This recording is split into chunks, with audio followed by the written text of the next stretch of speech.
আসসালামু আলাইকুম। ষষ্ঠ শ্রেণীর শিক্ষার্থীরা, বিজ্ঞান অনলাইন ক্লাসে তোমাদের স্বাগতম। কেমন আছো সবাই? আশা করি সবাই ভালো আছো। আজকের আলোচনার বিষয় চতুর্দশ অধ্যায় থেকে সৃজনশীল প্রশ্নোত্তর।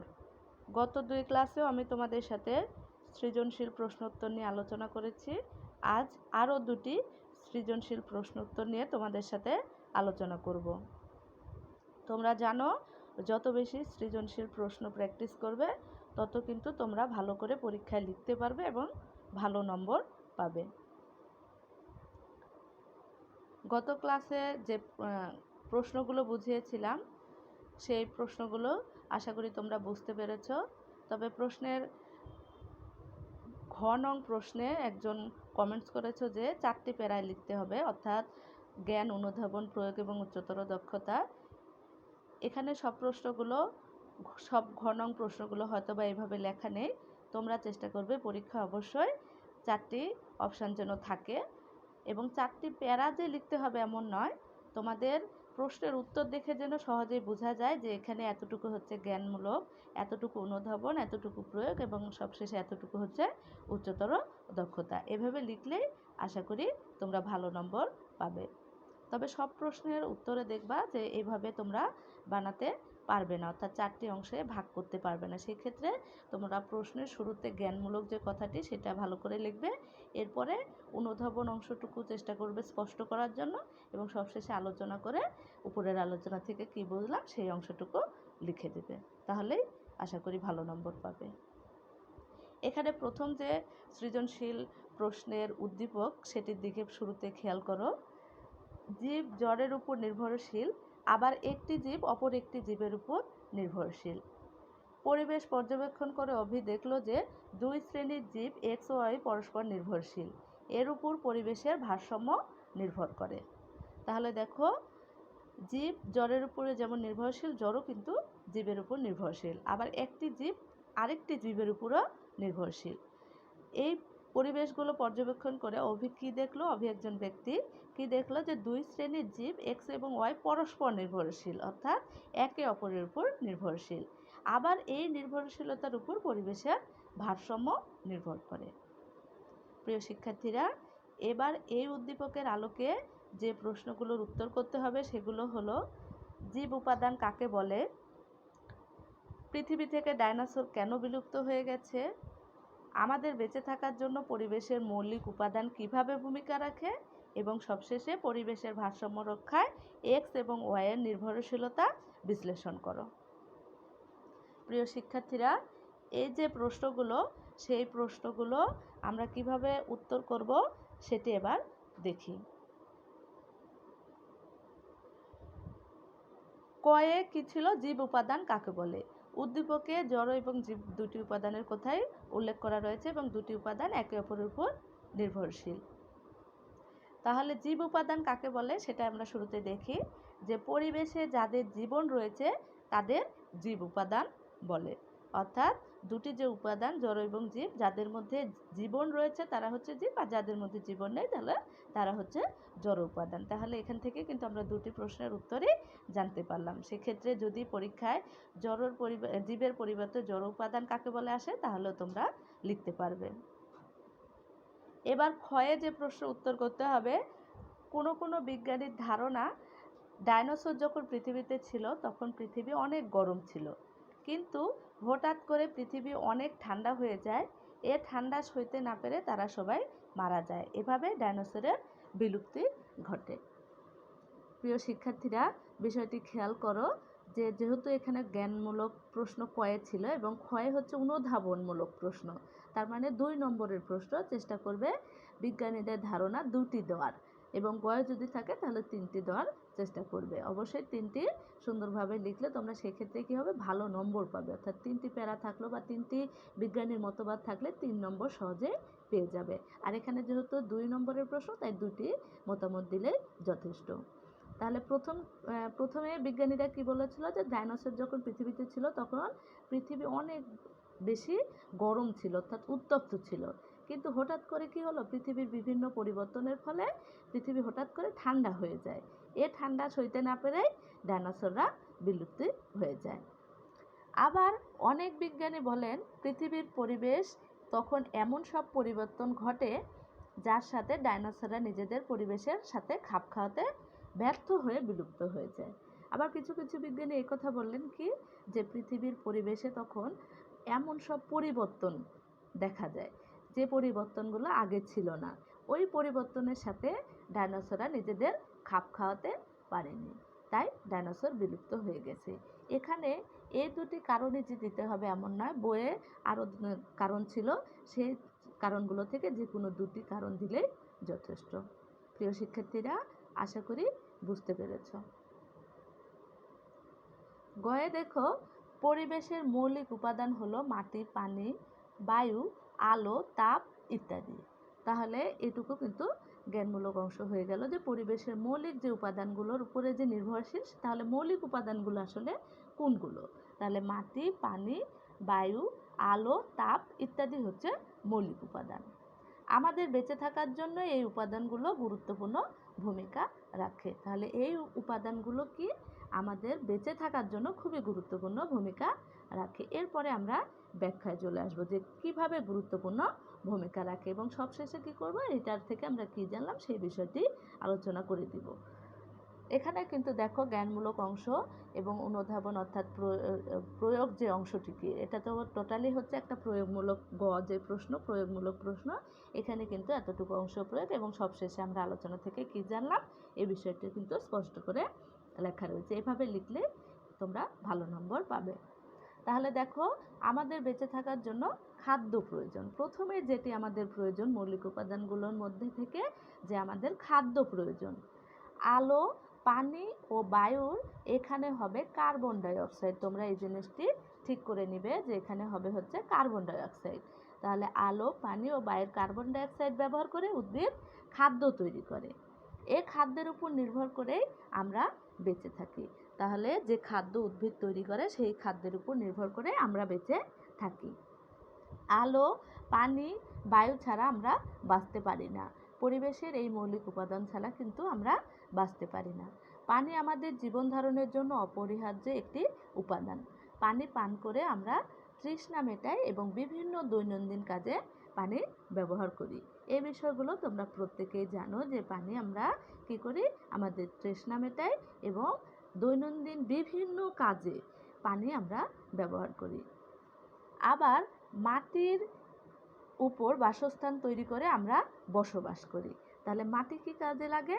মাটির উপরে বাসস্থান তৈরি করে আমরা বসবাস করি। বায়ু থেকে অক্সিজেন গ্রহণ করে আমরা শ্বাসকার্য চালাই এবং শোষণ প্রক্রিয়ার মাধ্যমে শক্তি উৎপাদন করি। এছাড়া উদ্ভিদ যে সালোকসংশ্লেষণ প্রক্রিয়ায় অক্সিজেন তৈরি করে, সেই অক্সিজেন আমরা ব্যবহার করে শ্বাসকার্য চালাই এবং শোষণ প্রক্রিয়ার মাধ্যমে শক্তি উৎপাদন করি। এই হলো আমাদের মৌলিক উপাদানগুলো কিভাবে আমাদের জীবনে গুরুত্বপূর্ণ ভূমিকা রেখেছে সেই বিষয়ের উপর আলোচনা। তাহলে এই আলোচনা থেকে আমরা কি জানলাম, যে সুতরাং আলোচনা থেকে সহজেই বোঝা যায় যে আমাদের বেঁচে থাকার জন্য পরিবেশের মৌলিক উপাদান গুরুত্বপূর্ণ ভূমিকা রাখে। প্রিয় শিক্ষার্থীরা, আশা করি গ নং প্রশ্নের উত্তর যদি তোমরা এভাবে লিখো তাহলে অবশ্যই ভালো নম্বর পাবে। এবার আসি ঘ অর্থাৎ উচ্চতর দক্ষতামূলক প্রশ্ন। তাহলে দেখো, উদ্দীপকের এক্স এবং ওয়াই দ্বারা উদ্ভিদ প্রাণীকে বোঝানো হয়েছে। ওখানে এক্স এবং ওয়াই যে দুটি উপাদান এখানে দেখানো হয়েছিল উদ্দীপকে, সেখানে বলেছিল কি জীব এবং জড়ের উপর নির্ভরশীল। তাহলে জীব এবং জড় তার মানে কি, একটি উদ্ভিদ একটি প্রাণী, অর্থাৎ জীব বলতে আমরা প্রাণী এবং জড় বলতে উদ্ভিদকে বোঝানো হয়েছে। পরিবেশের ভারসাম্য রক্ষায় উদ্ভিদ এবং প্রাণী একে অন্যের উপর নির্ভরশীল। তাহলে কি, উদ্ভিদের উপর যেমন প্রাণী নির্ভরশীল, প্রাণীও তেমন কিন্তু উদ্ভিদের উপর নির্ভরশীল। কিভাবে নির্ভরশীল সেই বিষয়টি এবার আলোচনা করব। উদ্ভিদ সালোক সংশ্লেষণ পদ্ধতিতে সূর্যালোকের উপস্থিতিতে কি করে, কার্বন ডাই অক্সাইড এবং পানি ব্যবহার করে। কি হয়, উদ্ভিদ সালোক সংশ্লেষণ পদ্ধতিতে সূর্যালোকের উপস্থিতিতে অর্থাৎ সূর্যের আলোর উপস্থিতিতে কার্বন ডাই অক্সাইড ও পানি ব্যবহার করে কি করে, অক্সিজেন উৎপন্ন করে এরপরে এখানে দেখো কার্বনটা হবে না, এখানে হবে শুধু অক্সিজেন। এই যে এখানে কার্বন ডাইঅক্সাইড এবং পানি ব্যবহার করে অক্সিজেন তৈরি করলো, এই অক্সিজেন এখানে ছিটা অবশ্যই হবে না, তোমরা ভালো করে কিন্তু খেয়াল করবে এখানে ছিটা হবে না। তাহলে কি হবে, এখানে এই অক্সিজেন উদ্ভিদ এবং প্রাণীর শোষণ প্রক্রিয়ায় শক্তি উৎপাদনের কাজে লাগে এবং এ সময় কার্বন ডাইঅক্সাইড উৎপন্ন হয়, অর্থাৎ আমরা কার্বন ডাইঅক্সাইড ত্যাগ করি আর উদ্ভিদ কার্বন ডাইঅক্সাইড গ্রহণ করে। সেমভাবে উদ্ভিদ হচ্ছে অক্সিজেন ত্যাগ করে আর আমরা অক্সিজেন গ্রহণ করি। তাহলে প্রাণীর শোষণ প্রক্রিয়া উৎপন্ন কার্বন ডাইঅক্সাইড উদ্ভিদ তার সালোক সংশ্লেষণে ব্যবহার করে। এভাবে সালোক সংশ্লেষণ ও শোষণ প্রক্রিয়ার মাধ্যমে পরিবেশের গ্যাসীয় ভারসাম্য রক্ষা পায়, অর্থাৎ গ্যাসীয় উপাদানের যে ভারসাম্য রক্ষা এভাবে কিন্তু সালোক সংশ্লেষণ এবং শোষণ প্রক্রিয়ার মাধ্যমে রক্ষা হয়। প্রকৃতিতে কেবলমাত্র সালোক সংশ্লেষণ ঘটলে পরিবেশে অক্সিজেনের মাত্রা বৃদ্ধি পেত এবং কার্বন ডাইঅক্সাইড হ্রাস পেত। তাহলে বিষয়টি খেয়াল করো প্রিয় শিক্ষার্থীরা, যে কেবলমাত্র যদি সালোক সংশ্লেষণ ঘটতো তাহলে পরিবেশে অক্সিজেনের মাত্রা বৃদ্ধি পেত আর কার্বন ডাইঅক্সাইড হ্রাস পেত। আবার শুধুমাত্র যদি শোষণ ঘটে তাহলে পরিবেশে এর বিপরীত অবস্থা বিরাজ করে, অর্থাৎ কার্বন ডাইঅক্সাইডের পরিমাণ বৃদ্ধি পাবে এবং অক্সিজেনের পরিমাণ হ্রাস পাবে। এতে কি হবে, পরিবেশের ভারসাম্য নষ্ট হতো। সুতরাং পরিবেশের ভারসাম্য রক্ষায় উদ্ভিদ ও প্রাণী একে অপরের উপর নির্ভরশীল। তাহলে এই আলোচনা থেকে আমরা কি বুঝলাম প্রিয় শিক্ষার্থীরা, যে উদ্ভিদ এবং প্রাণী একে অপরের উপরে নির্ভরশীল। প্রিয় শিক্ষার্থীরা, এখানে দেখো 4টি প্যারা কিন্তু করা নেই, কিন্তু তোমরা ইচ্ছা করলেই কিন্তু প্যারা তৈরি করে নিতে পারবে।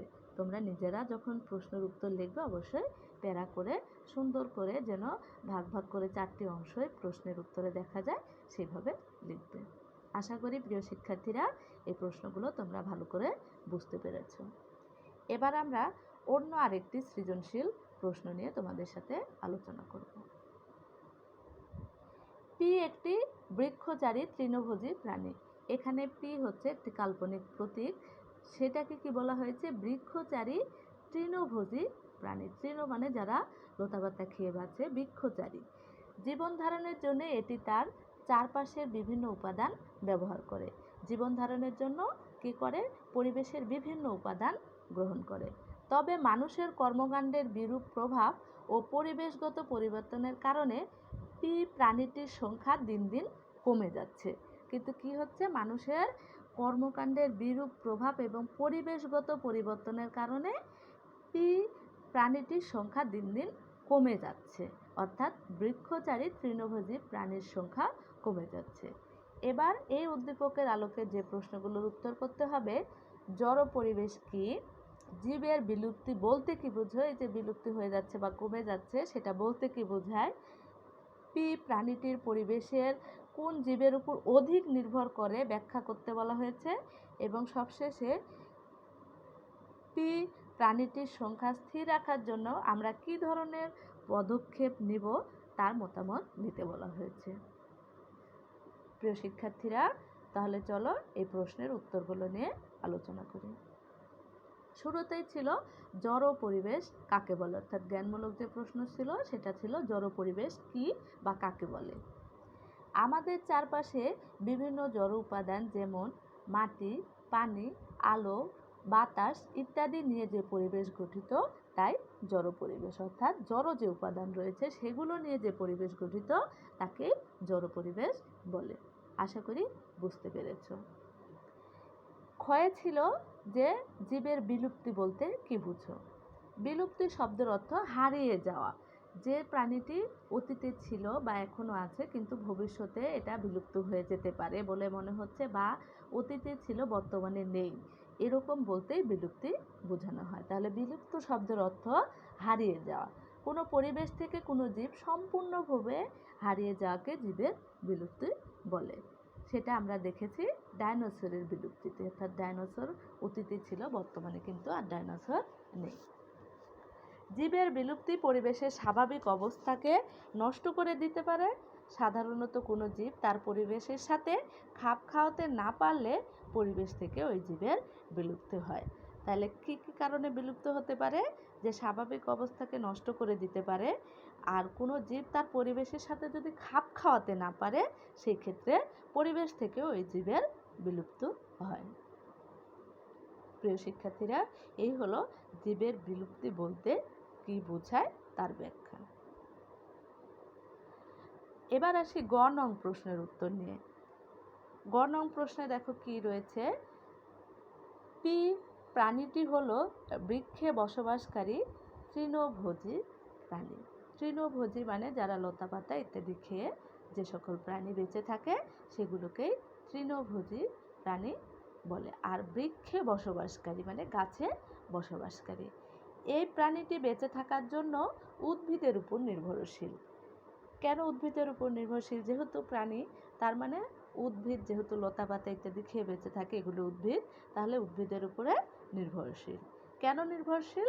কেননা উদ্ভিদ হচ্ছে স্বভোজী, নিজের খাদ্য নিজে তৈরি করে। উদ্ভিদের তৈরিকৃত খাদ্য অন্যান্য প্রাণী ভক্ষণ করে বেঁচে থাকে। উদ্ভিদ যেহেতু স্বভোজী অর্থাৎ সালোক সংশ্লেষণ প্রক্রিয়ায় নিজের খাদ্য নিজেরাই তৈরি করে, তাহলে উদ্ভিদের তৈরিকৃত খাদ্য অন্যান্য প্রাণী ভক্ষণ করে বেঁচে থাকে। উদ্ভিদ স্বভোজী বলে সালোক সংশ্লেষণ প্রক্রিয়ায় মাটি থেকে পানি, খনিজ লবণ, বায়ু থেকে কার্বন ডাই অক্সাইড এবং সূর্যের আলোর সাহায্যে শর্করা জাতীয় খাদ্য তৈরি করে। তাহলে উদ্ভিদ সালোক সংশ্লেষণ প্রক্রিয়ায় কী করে? বায়ু থেকে যে কার্বন ডাই অক্সাইড অর্থাৎ আমরা যে কার্বন ডাই অক্সাইড ত্যাগ করি সূর্যের আলোর উপস্থিতিতে এবং পানির সাহায্যে কী করে? শর্করা জাতীয় খাদ্য তৈরি করে। পি প্রাণীটি উদ্ভিদের লতা পাতা বা ঘাস খেয়ে বেঁচে থাকে এবং উদ্ভিদের ত্যাগ করা অক্সিজেন গ্রহণ করে শ্বসন ক্রিয়া বজায় রাখে। তাহলে কি হলো প্রিয় শিক্ষার্থীরা, যে পি প্রাণীটি উদ্ভিদের লতা পাতা ঘাস খেয়ে বেঁচে থাকে এবং উদ্ভিদের ত্যাগ করা অক্সিজেন গ্রহণ করে শ্বসন ক্রিয়া বজায় রাখে। এভাবে পি প্রাণীটি উদ্ভিদের উপর নির্ভরশীল হয়ে বেঁচে থাকে। প্রিয় শিক্ষার্থীরা, আশা করি গ নং প্রশ্নের উত্তরটি তোমরা বুঝতে পেরেছ।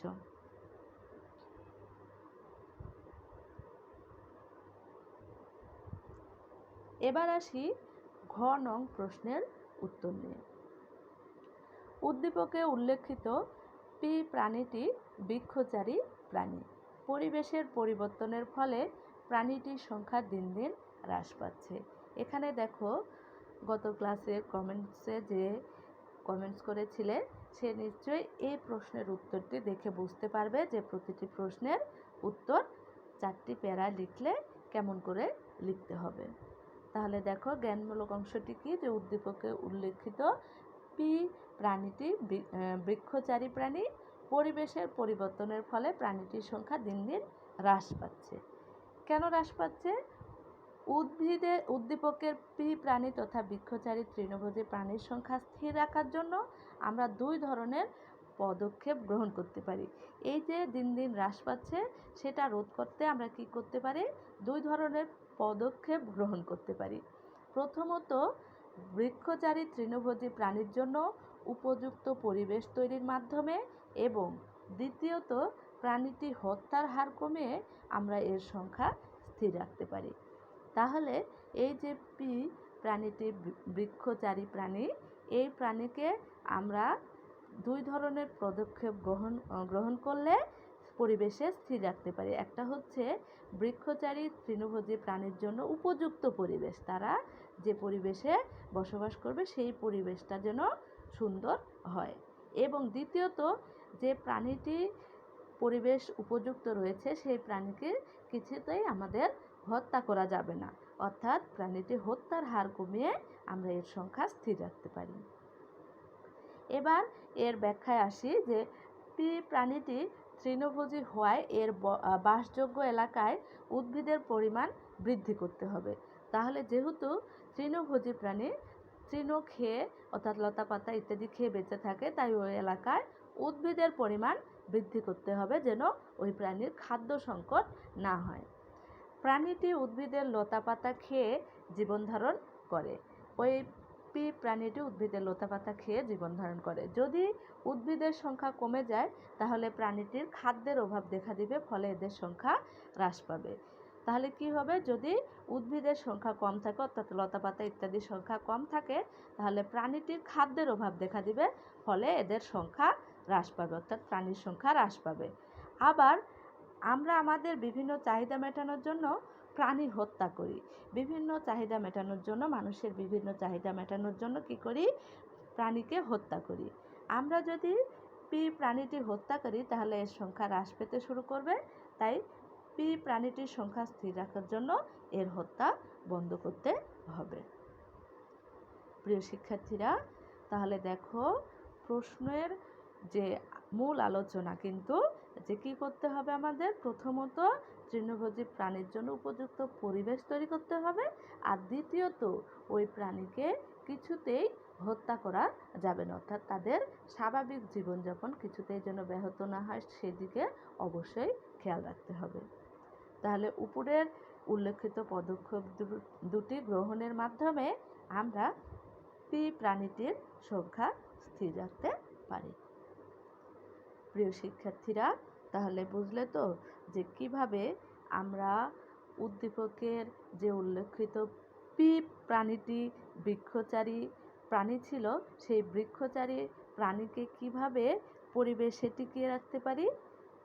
টিকিয়ে রাখার দুইটি যে উপায়, একটি হচ্ছে উপযুক্ত পরিবেশ তৈরি করতে হবে, আর দ্বিতীয়টি হচ্ছে এর সংখ্যা যেন স্থির থাকে, সেই জন্য ওই প্রাণীকে হত্যা করা যাবে না, অর্থাৎ হত্যার হার কমিয়ে আনতে হবে। প্রিয় শিক্ষার্থীরা, আশা করি আজ যে সৃজনশীল প্রশ্ন দুটি পড়িয়েছি সেই প্রশ্নগুলো তোমরা খুব ভালোভাবে বুঝতে পেরেছ। আমি আবারও বলছি, যে প্রশ্নগুলো আমরা আলোচনা করছি শুধু সেই প্রশ্নগুলোতেই তোমরা থেমে থাকবে না। নিজেরা বিভিন্ন গাইড থেকে বা নেট থেকে বিভিন্ন ধরনের সৃজনশীল প্রশ্ন নিয়ে প্র্যাকটিস করবে। যত বেশি প্র্যাকটিস করবে তোমরা কিন্তু তত ভালো করে পরীক্ষায় উত্তর লিখতে পারবে, আর যত ভালো করে উত্তর লিখতে পারবে তোমরা কিন্তু তত ভালো নম্বর ক্যারি করতে পারবে। এই বিষয়টি কিন্তু তোমরা অবশ্যই খেয়াল রাখবে। হ্যাঁ, অনেক সময় কি হয় যে প্রশ্নের উত্তর আমরা যেহেতু গাইড থেকে নিয়ে তোমাদেরকে বুঝিয়ে দিচ্ছি, সেক্ষেত্রে সব প্রশ্নের উত্তর গাইডে কিন্তু সুন্দরভাবে সাজিয়ে লেখা থাকে না। যে প্রশ্নের উত্তরগুলো সাজিয়ে লেখা থাকে সেগুলো তো তোমরা সেভাবেই লিখবে, আর যে প্রশ্নের উত্তরগুলো সাজিয়ে লেখা থাকে না বা ছোট করে লেখা থাকে, সেই প্রশ্নগুলো যত নম্বরের প্রশ্ন তত নম্বর পেতে গেলে তোমাকে কিভাবে সুন্দর করে সাজিয়ে লিখতে হবে এই বিষয়টিকে কিন্তু তোমাকে আয়ত্ত করতে হবে। আমরা শুধু বলে দিব যে এই প্রশ্নের উত্তর তোমরা এভাবেই লিখবে, এরপরে লেখার সময় তোমার ক্রিয়েটিভিটি যত বেশি বৃদ্ধি পাবে তত কিন্তু তুমি ভালো নম্বর পাবে। নিজেরা সুন্দর করে লেখার চেষ্টা করবে। অবশ্যই প্যারা প্যারা করে সুন্দর করে লিখলে তোমরা কিন্তু ভালো নম্বর পাবে।